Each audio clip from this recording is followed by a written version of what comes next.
परमात्मने नमः। गुरुर्ब्रह्मा गुरुर्विष्णु गुरुर्देवो महेश्वरः, गुरुर्साक्षात् परं ब्रह्म तस्मै श्री गुरवे नमः। ध्यानमूलं गुरुर्मूर्ति, पूजामूलं गुरुपदं, मंत्रमूलं गुरुर्वाक्यं, मोक्षमूलं गुरुकृपा। अखण्डमण्डलाकारं व्याप्तेन चराचरं, तत्पदं दर्शितं येन तस्मै श्री। तत्पदं दर्शितं येन तस्मै श्री गुरुवे नमः। तस्मै श्री गुरुवे नमः।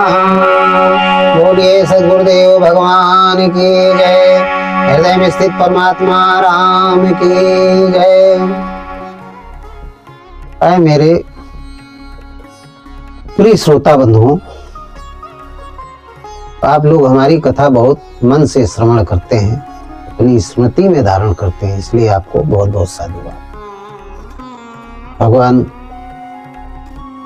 हृदय में स्थित परमात्मा राम, कण कण में स्थित परमात्मा राम, आपके अंतःकरण में निवास करने वाला वो परमात्मा, वो राम, जिस भाव से आप पुकारते हो उसको, उस भाव का वो परमात्मा आपकी हमेशा रक्षा करे और आपके मन में शांति लाए, सुख समृद्धि लाए। आज हम आपके पास लाए हैं बड़ा अच्छा प्रसंग। सबसे बड़ा धर्म क्या है? हम आप हिंदुस्तानी हैं, हिंदी में रहते हैं, इस पृथ्वी मंडल में रहते हैं, तो मैं समस्त विश्व के उन श्रोताओं को, उन भूत प्राणियों को आज एक कथा सुनाने जा रहा हूं। चाहे वो जिस धर्म को मानते हो, चाहे जिस संप्रदाय के हों, हिंदू मुस्लिम सिख ईसाई जो भी हैं, सब हमारे वंदनीय है, आदरणीय है। हमारे देश में जो रहने वाले ब्राह्मण क्षत्रिय शूद्र वैश्य, वो सब मेरे वंदनीय है, आदरणीय है। मेरा कोई शत्रु नहीं। मैं अपने वाणी के द्वारा, आत्मज्ञान के द्वारा आप लोगों तक ये कथा, ये प्रसंग जो सभी धर्मशास्त्रों से श्रवण करके, पठन पाठन करके, अपने गुरुजनों के माध्यम से उनकी संगत करके जो संचित किया अपने हृदय में, इस जन्म में और मेरे पूर्व जन्म के जितने भी हैं, पूजें रामचरित मन माणिक, गोपुत्र प्रकट जो जहां जय खाने, सारे जागृत हो जाते हैं कथा कहने के समय। मैं वो सब आपको प्रदान करने जा रहा हूँ, कर रहा हूँ, करता रहूंगा, आगे भी करूंगा। आप लोग मन से सुनिएगा। हमारा जो प्रसंग है, हमारी जो चर्चा है ज्ञान की, ये किसी भी व्यक्ति की भावनाओं के विपरीत नहीं, बस केवल आप समझने का प्रयास करें। आप समझेंगे गहराई से तो किसी भी मानव के भावनाओं के खिलाफ मैं नहीं बोलता। मैं केवल सत्य को अवगत कराना चाहता हूँ, आपके अंदर जागृत कराना चाहता हूँ। जब सत्य को आप पहचान जाएंगे तो आपसे मनसा वाचा कर्मणा से कोई भी गलती नहीं होगी। आपका मन निर्मल हो जाएगा, आपकी चेतना निर्मल हो जाएगी, आप बड़े प्रसन्न रहेंगे, आपके अंदर संतोष धन आ जाएगा। और जब संतोष धन आ जाएगा, तो गो धन, गज धन, बाज धन और रतन धन खान, जब आवे संतोष धन, सब धन धूर समान। आप बड़े प्रसन्न रहेंगे। गृहस्थ में रहते हुए भी आप योगी हो रहेंगे, संतों की तरह के रहेंगे। भगवान को संत क्यों प्रिय? क्योंकि उनके अंतर्गत कोई भी क्लेश, कोई भी विकार, कोई भी विक्षेप, कोई भी विघ्न नहीं रहता। 14 विघ्नों से जो सच्चा संत है वो रहित रहता है। केवल उसको स्थूल शरीर को पालने पोषने के लिए, क्योंकि बिना स्थूल शरीर के मन बुद्धि चित्त जो सूक्ष्म अहंकार, सूक्ष्म शरीर का अंतःकरण है, ये निर्जीव रहता है। स्थूल शरीर का पालन पोषण करना बहुत जरूरी है। जब संतोष धन रहेगा तो आप सुदामा जी की तरीके स्थूल शरीर को जीवित रखने के लिए जो मिल रहा है उससे जीवन यापन करेंगे, बड़े मग्न रहेंगे, बड़े प्रसन्न रहेंगे और धर्म के पथ पर चलेंगे। तो आज मैं आपको बताने जा रहा हूं कि सबसे बड़ा धर्म क्या है। इसको आप लोग श्रवण करें। तो देखिए, हमारी जो धर्म शास्त्र है, गीता, हर धर्म शास्त्र में धर्म के बारे में बताया गया है। मैं मानस के अनुसार बताने जा रहा हूँ कि हमारे भगवान शंकर जी ने माता पार्वती जी से यही उन्होंने प्रश्न किया, जिसको गोस्वामी जी ने अपने रामचरितमानस में दर्शाया है। और मैं वो कथा, वो वृत्तांत चौपाई के माध्यम से सुना रहा हूँ कि धर्म क्या है। सुनिए, स्वामी जी ने लिखा है कि धर्म न दूसर असत्य समाना, अवाग में निगाह में पुराने बखाना। कि धर्म न दूसर सत्य समाना, अवाग में निगाह में पुराने बखाना। बड़ी अच्छी बात गोस्वामी जी ने लिखा है मानस में, धर्म न दूसर सत्य समाना, आगम निगम पुराण बखाना। सभी धर्म शास्त्रों में, वेद पुराण उपनिषद गीता रामायण बीजक बाइबिल कुरान सब में लिखा हुआ है कि सत्य के समान कोई दूसरा धर्म नहीं है। और सत्य क्या है? देखिए, सत्य का मतलब ये नहीं कि झूठ ना बोले, यहाँ दर्शाया गया सत्य न दूसर सत्य न दूसर, धर्म न दूसर, सत्य समाना। सत्य किसे कहा गया? भाई चौपाई का जो शाब्दिक अर्थ है उसका मतलब ये हुआ कि धर्म न दूसर सत्य समाना, सत्य के मुकाबले कोई दूसरा धर्म नहीं है। अब सत्य क्या है? सत्य को पहले समझे तभी तो धर्म को समझ पाएंगे। तो सत्य क्या है? तो सत्य के बारे में बताया आत्मा ही भगवान कृष्ण ने से अर्जुन ने प्रश्न किया था कि सत्य क्या है प्रभु? तो उन्होंने बताया कि आत्मा ही शाश्वत है, सनातन है और सत्य है। आत्मा ही सत्य है, शाश्वत है और सनातन है। पहले उन्होंने बताया कि कहाँ रहती है? सबके अंतःकरण में रहती। ईश्वरा सर्वभूता नाम हृदय देशे अर्जुन तिष्ठति, ब्राह्मण सर्वभूतानि यंत्रारूढ़ान माया। ये परमात्मा सबके अंतःकरण में निवास करता है। जितने भी सभी भूत प्राणी हैं, ईश्वरा सर्वभूता नाम, भूता नाम का मतलब जितने भूत प्राणी क्यों कहा गया? प्राणियों के पहले भूत क्यों गीता में लगाया गया? भूत इसलिए लगाया गया कि पंचभूत है। भूत कितने होते हैं? 5। ये भूत नहीं है बड़े बड़े दांतों वाले जो लोगों ने चित्रित कर दिया है। भूत हैं पंचभूत, 5 भूत हैं। कौन कौन से? चित, जल, पावक, गगन और समीर। इन्हीं पंचभूतों से शरीर बना हुआ है।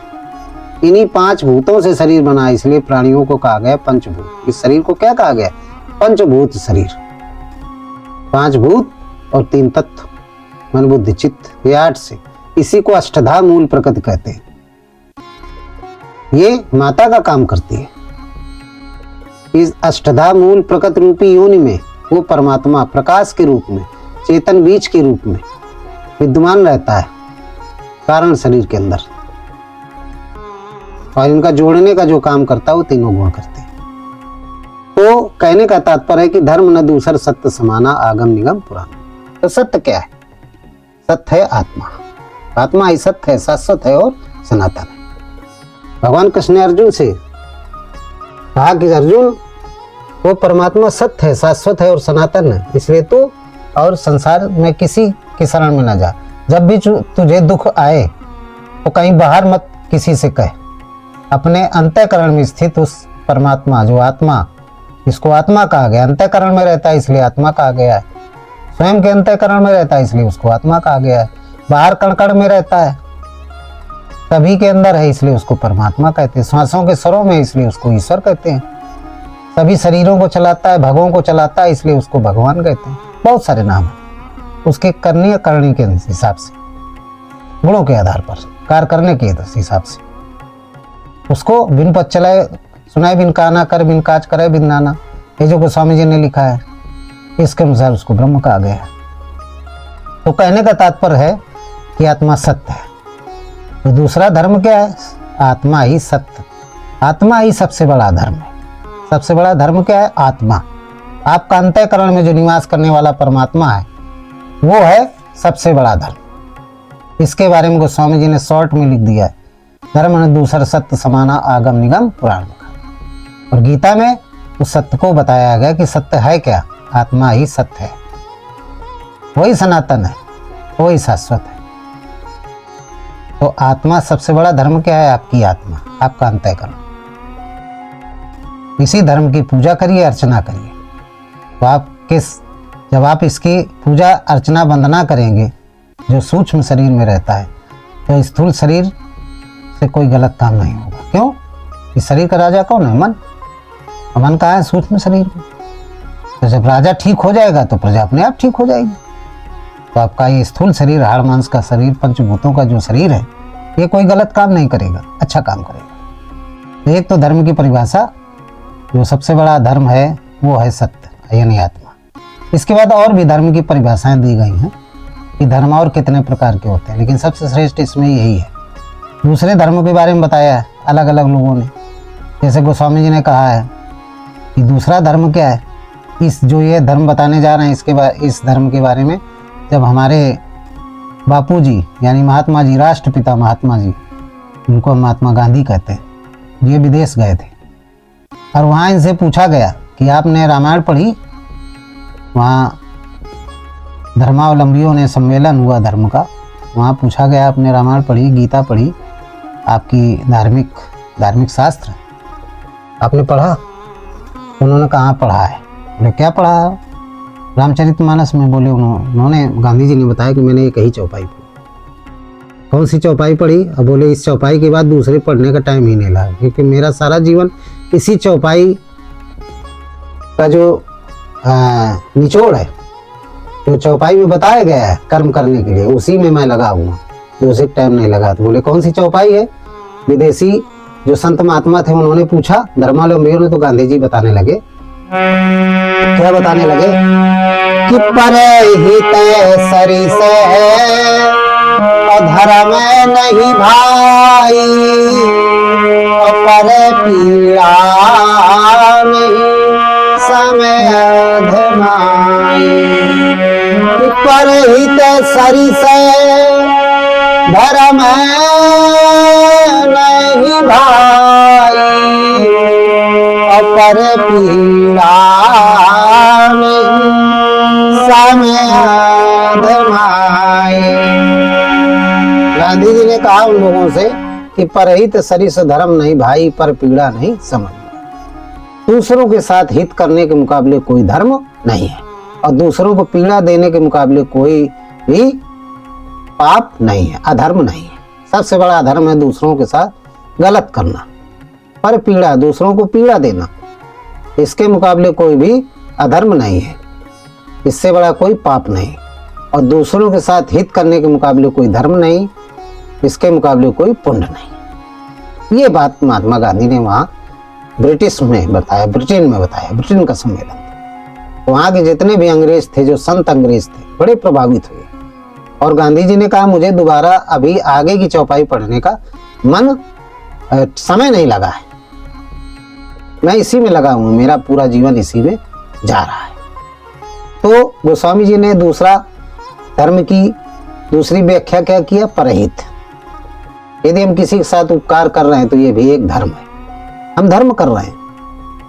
किसी को मदद की आवश्यकता है, वाकई में उसको मदद की आवश्यकता है और हम उसकी मदद कर रहे हैं, तो समझ लो हम एक धर्म कर रहे हैं, ये भी एक धर्म है। तो धर्म के बारे में बताया। इसी प्रकार तभी गांधी जी अहिंसा क्या करने, उन्होंने कहा कि भाई मार धाड़ बंद करो और बिना मार धाड़ के हिंसा बंद करिए, देश जब आजाद हुआ, ये उनका नारा था। फिर धर्म के बारे में और भी लिखा है। महात्मा बुद्ध थे, उन्होंने भी धर्म के बारे में लिखा, अहिंसो परमो धर्मा। अहिंसा अहिंसो परमा धर्म, परमो धर्म। अहिंसा ही परम धर्म है। दूसरा धर्म क्या है? अहिंसा। हम किसी भी जीव पर हिंसा ना करें, किसी भी भूत प्राणी पर हिंसा ना करें, किसी को अनावश्यक मारे नहीं, उसको कष्ट ना पहुंचाए। ये भी एक धर्म है। इसलिए भगवान गौतम बुद्ध ने अहिंसा पर ही जोर दिया। उन्होंने अहिंसा को धर्म माना सबसे बड़ा। अहिंसा है, ये भी धर्म है। तो हम अहिंसा ना करें तो समझ लो हम सत्य वाले धर्म का पालन कर रहे हैं, आत्मा का पालन कर रहे हैं। तो जो गौतम बुद्ध जी थे उन्होंने अहिंसा परमो धर्म माना। इसके बाद भगवान कृष्ण ने गीता में अर्जुन ने पूछा कि प्रभु ये बताएं सबसे बड़ा धर्म क्या है? बहुत चीजें पूछी है, कर्म क्या है, धर्म क्या है। तो उन्होंने कहा सबसे बड़ा धर्म क्या है? तो भगवान कृष्ण ने कहा अर्जुन तुम सबसे बड़ा धर्म, क्योंकि बार बार कहते थे भगवान कृष्ण की तू युद्ध कर, तेरा ये धर्म है। तो अर्जुन कहने लगे मैं कैसे युद्ध करूं? सारे हमारे रिश्तेदार खड़े हुए हैं, क्या मैं इनको मारूं? इनको मारना ये हमारा धर्म है, ये धर्म है। भगवान ने कहा ये धर्म भी है और कर्म भी है आपका। आप युद्ध करने आए इस समय, ये सब जितने भी नाते रिश्तेदार हैं ये आपके सगे रिश्तेदार नहीं है। आपका धर्म बनता है ये सब शत्रु हैं, क्योंकि आपके खिलाफ खड़े हुए हैं। तो आपका धर्म ये कहता है इन सबसे युद्ध करो। लेकिन अर्जुन की बात समझ में नहीं आई। बोले प्रभु मेरे गले नहीं उतर रहा। कहने लगे सबसे पहले ये बताइए प्रभु कि सबसे बड़ा धर्म क्या है? तो भगवान कृष्ण मुस्कुराए और उन्होंने कहा ठीक है अर्जुन, मैं बता रहा हूँ कि सबसे बड़ा धर्म क्या है। बोले मानोगे? बोले बिल्कुल मानूंगा।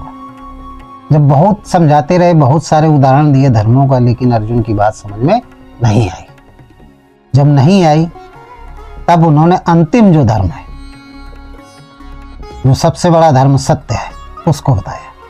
क्या बताया उन्होंने? देखिए भगवान कृष्ण ने अर्जुन से क्या कहा।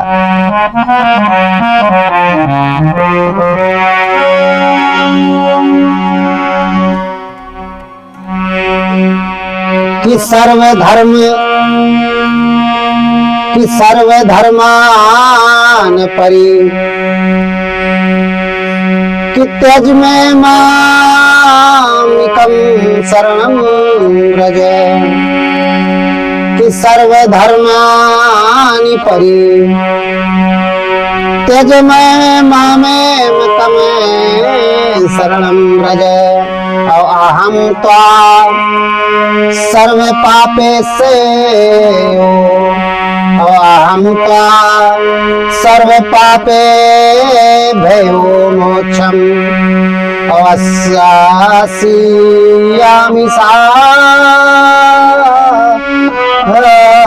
शुचः।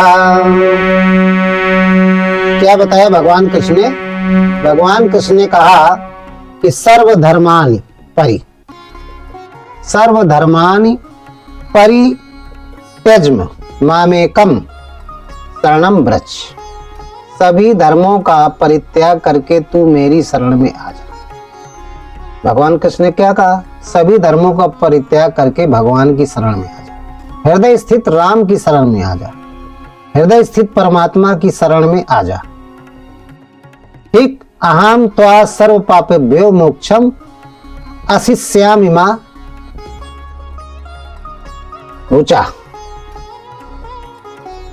तो मैं तेरे सभी प्रकार के पापों को नष्ट कर दूंगा, क्षमा कर दूंगा, माफ कर दूंगा और तुझे मोक्ष प्रदान करूंगा। भगवान कृष्ण सद्गुरु थे। उन्होंने कहा कि हे अर्जुन तू सभी धर्मों को, कहता है ना ये धर्म, जितने भी धर्म ने तुझको बताए, जितने धर्म बताए अभी तक बताता रहा, अहिंसा परमो धर्म, ये सब कुछ बताया कि इनको मारने में कोई पाप नहीं, ताई बधे कछु पाप न हुई, अनुज वधु भगनी सुत नारी रे सट सुन कन्याचारी, इन्हें कुदृष्ट बिलुकई जो ही ताई बधे कछु पाप न हुई। कोई पाप नहीं, कोई अधर्म नहीं है, ये भी धर्म है। सब बताता रहा लेकिन तेरी बात समझ में नहीं आई। तो अब मैं तुझे लास्ट में बता रहा हूँ कि जितने भी धर्म तुझे बताए हमने, इन सबको त्याग करके तू हृदय स्थित परमात्मा की शरण में चला जा। और जब तू उसकी शरण में चला जाएगा, इसके बाद तू युद्ध करेगा, जितने रिश्ते नातेदार सब मारे जाएंगे, इनसे जो पाप लगेगा, जिसको तू अधर्म कहता है, ये कोई अधर्म, कोई पाप नहीं लगेगा। और जब तू उस हृदय स्थित परमात्मा जो तेरे अंदर है, मेरे अंदर है, सबके अंदर है, उसकी शरण में चला जाएगा, तो इससे बड़ा कोई धर्म नहीं है। तुझे मोक्ष मिलेगा और तुझे कोई पाप नहीं लगेगा, मोक्ष मिलेगा, भगवान तुझे मोक्ष प्रदान करेंगे। तो सबसे बड़ा धर्म उन्होंने गीता में यही बताया। सबसे बड़ा धर्म क्या है? परमात्मा की शरण में चले जाना। तुम्हें शरणम गच्छ सर्व भावेन भारत तत्प्रसादम परम शांति स्थानम प्रापस्य से शाश्वतम। उन्होंने बताया कि सबका सहारा, एक सदेश, सबका सहारा छोड़ करके उस परमात्मा के सहारे हो जाओ, यही सबसे बड़ा धर्म है। इससे बड़ा कोई धर्म नहीं है। जब आप उसके सहारे हो जाएंगे और अपना भौतिक कार्य करेंगे तो आपके सारे दुख संसार के अपने आप सब हट जाएंगे। आपका मन निर्मल हो जाएगा। जब मन निर्मल हो जाएगा तो आपका तन निर्मल हो जाएगा। तन निर्मल हो गया तो फिर क्या कहना, जिधर जाएंगे वो उधर ही गंदगी साफ हो जाएगी। वाणी निर्मल हो जाएगी, जो सुनेगा आपकी वाणी वो भी निर्मल हो जाएगा। सुख शांति समृद्धि बढ़ेगी, रामराज आ जाएगा। इसलिए सबसे बड़ा धर्म क्या है? भगवान की शरण में जाना। आत्मा ही सबसे बड़ा धर्म है। आत्मा ही क्या है? परमात्मा है। परमात्मा की शरण में जाना, आत्मा की शरण में जाना, यही सबसे बड़ा धर्म है। तो आप लोगों की बात समझ में आ गई होगी। इसलिए एक ब्रह्म की पूजा करें, एक परमात्मा की पूजा करें जो सबके अंतःकरण में निवास करता है, यही सबसे बड़ा धर्म है। और अपना कर्म करें, भगवान का भजन करें सुबह शाम 10-15 मिनट, तो ये नियत कर्म है। और भौतिक कर्म क्या है? अपना जो भी काम करते हैं वो काम करिए। भौतिक कर्म इन्हीं शब्दों के साथ इस प्रसंग को समाप्त करते हैं। बोलिए सच्चिदानंद भगवान की जय। बोलिए सद्गुरुदेव भगवान की जय। हृदय में स्थित परमात्मा राम की जय। सर्वे भवन्ति सुखिनः, सर्वे सन्तु निरामया, सर्वे भद्राणि पश्यन्ति मा कश्चित् दुःखभाग्।